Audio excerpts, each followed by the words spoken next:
Prime Minister, I have some questions aside from Tom. Other things?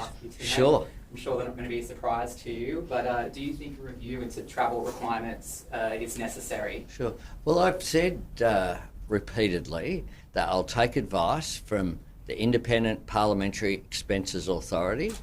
I've said that publicly and I've asked for that advice from IPEA. It's important that as parliamentarians we're not sort of deciding things for ourselves, because that would bring obvious criticism. And I've seen some of the commentary that doesn't seems to ignore that. And that's why my government, what we do is we do things in an orderly way. I've asked IPEA for advice. At least 2 members of Parliament have referred themselves for the details of their audit. But in addition to that, I've said to IPEA, please give us some advice, and we'll take that on board. And when that advice is received, we'll make a decision in the usual way. But it's important to get that advice. IPEA says that questions about legislative review are not for them, it's for the Finance Department. So who's responsible here? Well, IPEA are the Independent Parliamentary Expenses Authority. They work, of course, with the Finance Department and the REM Tribunal.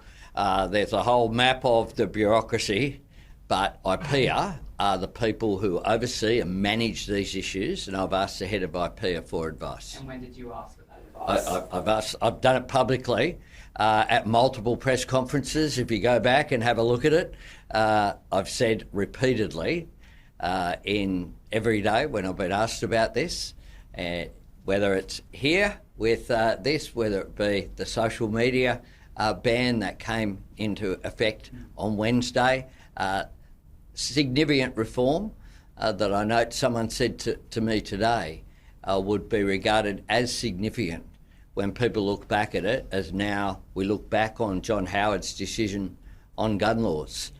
This is about safety of our children going forward. Hey, just another question to do with the Hunter here, aside from Tom ago. Would you be open to giving a speed rail the green light? Well, we have a high-speed rail. I'm an enthusiast.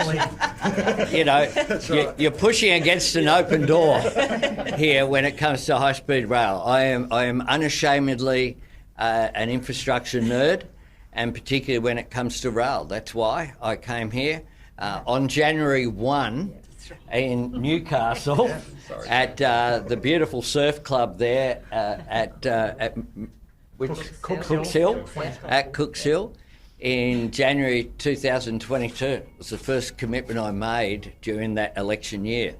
And so what we've done is we've established the authority, they're doing the work going forward, and Catherine King, my minister, has continued to work with the authority on that.